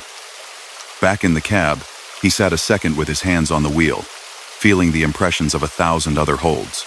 He started the engine, let it settle into its familiar idle, and pulled back onto the darkness. He did as the clerk suggested. He didn't look at the mile markers head-on when they rose. He let his eyes move easily, seeing them in the corner of his vision without pulling them into focus. He counted without words, letting the body keep time the way it does when someone walks and doesn't think about walking. The CB clicked softly once, like a friend clearing a throat. He didn't answer it. He didn't need to. After a time, he couldn't say how long, because time had become a soft thing, the cloud thinned enough that a single star showed through. It wasn't bright. It was a pinprick, like a pilot light 2 fields away. He saw it, and didn't grab at hope like a rope. He just noted it, the way he had noted everything. Another sign rose ahead, and he let it pass. He kept his speed, his breath, the smooth pressure of heel to pedal. The next billboard wasn't the fireworks ad. It was for a supper club somewhere up in the next state, a fancy place with a piano player on Wednesdays. The paper was new and glossy. He laughed again, tired and glad. The pines thinned a little. The ground fog eased until it was only a memory of cool against the tire noise. A marker post came up, and this time he let himself look. 330. He said it aloud, not with triumph, but with recognition, like he would say the name of an old friend spotted on the other side of a street. 330, he said, soft as the road. He drove on until the glow ahead turned into that diner he'd been thinking of, the one with pie that tasted like afternoon. He parked, and in the lot he saw the red station wagon again, the one like a time traveler. The woman in the coat stood at the hood with a map spread flat.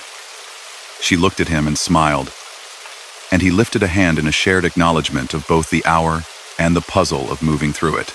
Inside, the night manager poured coffee and warmed a slice of apple with a motion that said he'd done it 1,000 times and still enjoyed the steam it sent up. The clock over the grill had hands, and they ticked. A young couple at the corner booth talked about a new apartment like the world would always be as big as it felt in that moment. A state trooper with a kind face wrote something on a napkin and folded it into his pocket. "You're late," the manager said, friendly. "Road took the long way," Earl said, and took a bite of pie that grounded him like the weight of a chain on a windy day. The trooper glanced over. "Fog out there?" he asked. "Something like it," Earl said. The trooper nodded. "Watch the mile markers on this stretch. Folks complain sometimes they don't make sense." Earl met his eyes. "You ever see it?" he asked. "Once," the trooper answered. "Back when I was training. The sergeant told me to keep driving and not to count. Said he could always tell who'd make it in this job by whether they could move forward without needing a number to bless it." Earl took that in. "I'll remember," he said. He stayed longer than usual, talking about nothing in particular, letting the ordinary weight of other people's lives fill the gaps inside his thoughts. When he went back out, the sky had a hint of pale at its eastern edge, the first rumor of a sunrise building somewhere they couldn't yet see. He rolled west again. Signs made sense. The rail crossing lights in the far distance flashed in sequence. He turned the radio up just enough to catch a song he'd loved years ago. Just the chorus. Just the part that said he belonged to the hours between. He crossed mile 339 and smiled at how normal a small thing could feel when it returned. Still, halfway to the state line, when the land went flat again and the trees opened like a door, he thought of the rest area. He wondered if it existed in the daytime the way it had at night. If the attendant still told people to move slow at the door, if the clerk at the gas station could explain the rules of counting to anyone who asked, or if those rules only worked when they were earned. The CB clicked softly one more time, and the voice from earlier warmed now, closer to a person than a broadcast said, "You good out there? Westbound?" Earl thumbed the mic. "Good," he said. "Mile marker 339 and change." A small, satisfied chuckle came back. "Copy that. Keep it between the lines." "Always," Earl said. He drove on into a dawn that laid a clean light over everything and made even the most tired signs look new. He didn't mention the night to dispatch. He didn't add it to his logbook or try to put it into the boxes where hours and stops and breaks fit neatly. But some part of him adjusted, like a mirror corrected to remove a blind spot. He found himself watching more carefully for the way ordinary things sometimes held a fold, a pocket where time swirled. Days later, he passed that stretch again, this time eastbound in the afternoon, sun bright, fields loud with late summer. He checked the mile markers without thinking. 327, 328, 329, 330. The numbers were obedient. It made him happy anyway. Still, once or twice, when a fog lay low over the asphalt, he would glance at the post in his peripheral vision and count with his chest rather than his head.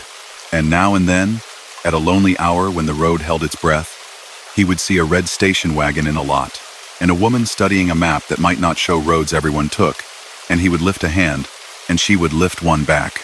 He would keep moving through a world that sometimes asked for faith, not in maps or numbers, but in the simple forward pull of motion, in the light that waits east no matter which way a person has to go.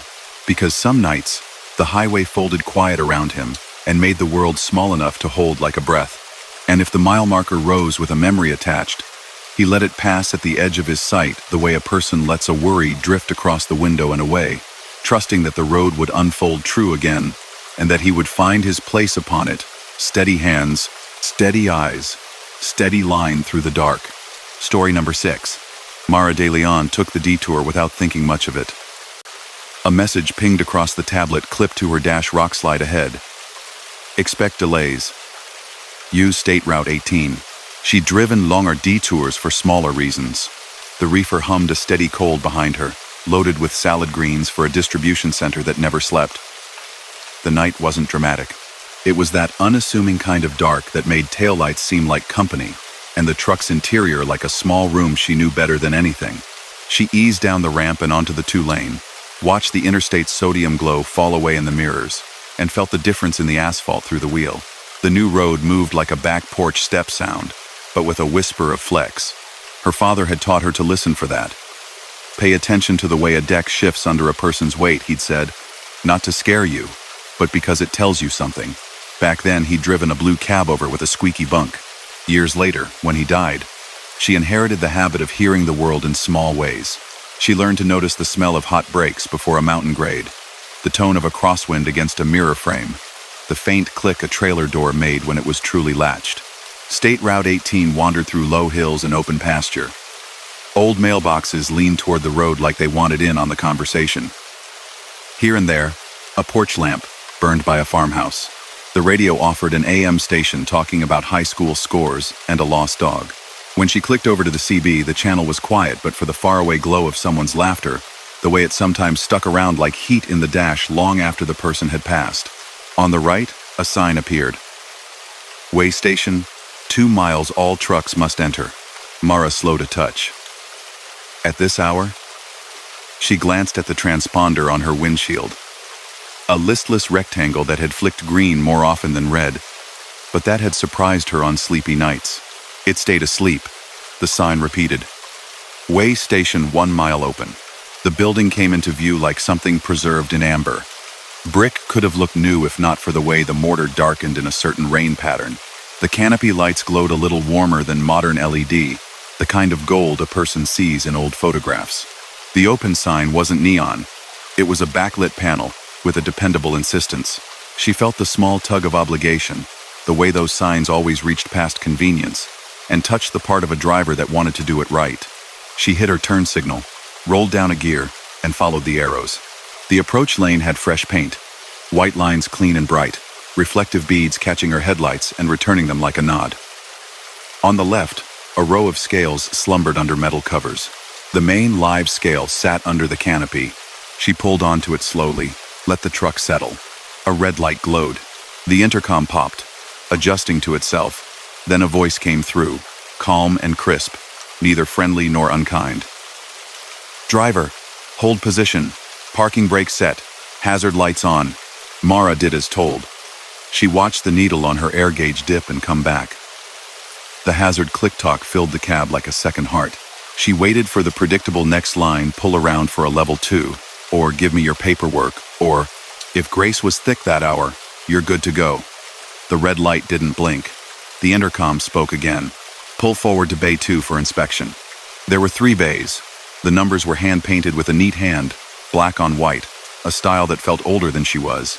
She rolled off the live scale, tires softly thumping over the joints, and guided the rig into the mouth of Bay 2. The door was already open. The fluorescent strips above hummed at a pitch just higher than her engine, an invisible chord. Inside looked like every inspection bay she'd ever seen, and also like none. A clipboard hung on a peg. Posters lined a corkboard bridge formulas, axle spacing diagrams, warnings about brake adjustments, reminders about winter chains. But the typeset was a little off, the photos a little faded, as if the room had been rebuilt from a memory. She set the parking brake, killed her headlights, and waited. A minute. Then 2. The intercom popped in again. This time from a small speaker, mounted on the wall at shoulder height. Driver, please secure vehicle with chocks. Pop hood. Set out triangles at front left corner and rear right corner. She had never been asked to deploy triangles inside a bay. It seemed formal to the point of ceremonial. But compliance had served her for years, and ritual was just labor wearing a nicer coat. She climbed down, lifted 2 yellow chocks from a bin by the door, slid them under the driver's side steers, and popped the hood. The shop smell hit her, clean but mechanical, a hint of old oil under the disinfectant. She pulled the triangles from their case and placed them as instructed. Their reflectors caught her movement and made it multiply. Paperwork through the slot, please, the voice said. She turned. An office window had a metal drawer beneath it, like a bank's night deposit. It sat slightly ajar. Inside the office, light glowed, illuminating a desk with a blotter pad and a map of the state with pins. No one sat at the desk. On the far wall, an analog clock ticked quietly. It read 1:37. Mara slid her paperwork bill of lading, registration copies, medical card into the drawer. It trundled inward. She expected the scrape of a chair or the creak of a boot. The only reply was the intercom, cheerful as a recorded announcement on a train. Thank you. Please remain with the vehicle. She stepped back to the front of the truck. The hood rose like a white gull, revealing belts and hoses, the grill's ribs, the ordinary guts she kept an eye on because they were hers to keep watch over. Footsteps should have joined her. The attic of the soundscape wanted that addition, but no one arrived. She did the simple driver-side checks because it beat standing still. Looked at the coolant surge tank, the oil on the dipstick clean, right at the mark. She tugged on the alternator belt. She tested the steering linkage with a hand, feeling for play. All by the book. She knew the book. The book had kept her from getting intimate with roadside ditches and from getting a lecture from someone with a Smokey Bear hat tilted just so. Driver, depress brake pedal fully, then release, the intercom said, like a patient instructor. She climbed back in, pressed and released. Air hissed. Headlights high beam. She clicked. Low. She clicked. Left turn signal. Right. 4 ways. She moved through the sequence, feeling like a marionette being asked to prove its strings. She didn't mind. There was comfort in responding, in being in sync with a rhythm she did not set. A moment later, a tap sounded from below. A quick, smart rap on metal. She leaned out and saw no one. Another tap, this time further back, like a mechanic testing slack adjusters with a hammer, but she saw no boots, no legs, no shadow shifting in the gap. Honking prohibited in bay, the intercom added, almost amused. She hadn't moved toward the horn. Who needed to? With a voice that felt like it could hear sound before it was made. Your load is sealed? The intercom asked. Sealed, she said. The trailer had a manufacturer's number on the plastic ribbon, matched to the manifest. She'd checked it at the shipper, and again at the first stoplight, and again because checking was like breathing. Seal number? The voice said. She read it off, letter by letter, number by number. Understood, the intercom said. Please slide trailer tandems back 2 holes. Mara blinked at the wall, then at her truck. Tandems had sat balanced for the day. She was legal on gross, good on drive axles, a touch light on the tail. Sliding 2 holes back would put a little more weight behind, not enough to offend. But why? She had rarely been asked to move weight at a weigh station without someone present to verify. But the board on the wall had a printed reminder pinned to it. Comply first. Ask questions second. She released the trailer brakes, pulled the pin handle, eased forward a foot. Clank. The pins settled into the new holes. She set the brakes again, climbed out, and checked. The indicator marks lined up. She smacked the rail with an open palm. Solid. Thank you, the intercom said. Now, brake application. Hold at 90 pounds, then release to 80. Hold again to 95. Release. It was polite. It was exacting. It felt a little like an older relative making sure the jacket fit before sending a person out into weather. She followed the prompts. The analog clock in the office moved its second hand with a tiny catch at each tick. The offbeat emphasized the space between moments, made them feel like stepping stones over dark water. On a side table near the door, a clipboard had appeared. Mara could swear it had not been there a moment ago. On it, an inspection form lay ready, printed with checkboxes. The top line read, Station 18, Level 1, Inspector, B. Ellis. Dateline sat blank. Under that, someone had written in neat block letters, Make it right, make it through. She smiled despite the little ripple that ran through her. She reached for the pen. It was attached with a string. She filled out the driver info. Her name looked steady in her own hand. The form asked the usual questions until it didn't. Midway down, a field read, Intent of journey. She paused, then wrote the simplest truth. Deliver and go home. The intercom clicked softly, as if acknowledging. Last step. Place both hands on the wheel. Sit. Breathe. Await the tone. She slid into the seat and did as told.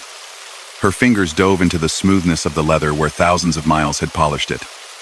The cab didn't feel small. It felt contained. The night felt closer. The sound of fluorescent bulbs receded, until all she could hear was the faint thread of air moving through the vents and her own calm breath. Through the office window, the clock's minute hand approached the half hour. It hesitated, then settled. A bell sounded once, not jangly, not metallic, more like the tone of a small brass instrument struck with a soft mallet. It bloomed and tapered. At the same instant, the printer under the office window squealed to life. Paper fed. A ticket slid into the drawer. Proceed when ready, the intercom said. Warm now, almost pleased. Then driver, avoid, mile 214 between 2:30 and 3:10. Reason. Advisory. Conditions. Unpredictable. Do you copy? Mara swallowed, unsure why her throat felt tight. I copy. Safe travels, the intercom said. The red light overhead winked to green. She eased out of the bay. The door yawned wider. The night met her with a familiar coolness, like stepping out of a heated room. As she rolled past the exit gate, she glanced into the yard. A line of trucks stood on the far fence line, positioned like a museum display. Old cabs with rounded noses, liveries from companies long folded, faded logos of produce houses that had changed names 3 times. One blue cab over had a stripe pattern she knew from photographs. For a second, the wish to stop and get out and put her hand on the metal was strong enough to ache. She didn't. The advice had a clock on it. Some things could be visited later. Some could only be nodded to. Back on the 2-lane, the world reassembled itself without fuss. The white lines dashed away under her. The radio found a song from the 90s that had never left rotation in the nation's truck stops. The ELD on her dash, her hours of service meter, showed the time she'd been on duty in the bay. It looked normal. She wondered if it should have read something else. She let the thought pass like a field the truck wasn't asked to cross. The weigh ticket sat in the cup holder. She pulled it out at a long straight and glanced at it. It looked ordinary. Weights for steers, drives, tandems, gross. But the header included a small crest she didn't recognize, an outline of the state with a star placed over the region. The date line had a date, correct, but the font was like the forms in her father's old logbooks. In the margin, a stamped note. Advised route adjustment. Mile 214. 023 0 00310. She flipped it over. A sticky note had affixed itself to the back. In the same neat block print as on the clipboard, comply and make it through. She drove, and the time approached the slice the advisory mentioned. Around her, the land flattened. Fields opened into a stretch that felt like the roof of the world. Mile markers counted up. 210. 211. The night had that blue in it that meant morning existed somewhere without being visible. A faint breeze nudged the trailer, and then let it be. At 214, she slowed 10 miles below posted. No traffic pressed her. The world had become one of those quiet moments when a person can feel how small they are and be okay with it. She turned the radio down. She could hear the reefer, the tires, the airstream. And then she heard another sound. A long, low rush, like a breath taken by something too big to see. The temperature gauge didn't flicker, but the windshield fogged at the edges for a second, and the surface of the road ahead had that mirage shimmer usually reserved for hot afternoons. She didn't brake. She didn't accelerate. She simply kept the wheel warm and alive in her hands and watched. From the right, a pale line poured across the road. Deer, perhaps, or elk if she had been farther west. But this was not that. This was a rush of something softer and lower to the ground, a ribbon of early mist unrolling from a drainage ditch, as if the night had decided to uncurl. It crossed the pavement in a sheet, and within it, shapes. Rabbits, ground birds, hard to tell. Thousands of lives, small and fast, moving with a single mind, or appearing to. She would have hit them at normal speed.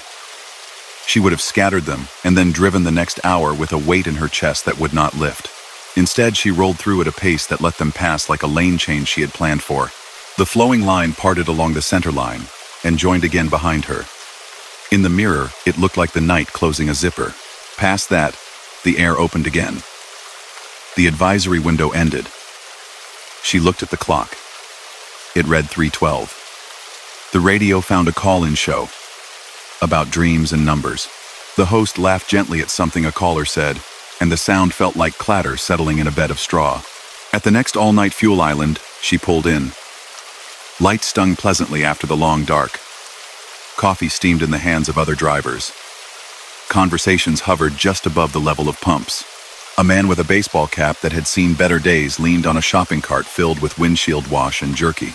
He glanced at her, then at her truck, and then at the weigh ticket she didn't realize she was still holding. "You get tagged at that old station on 18?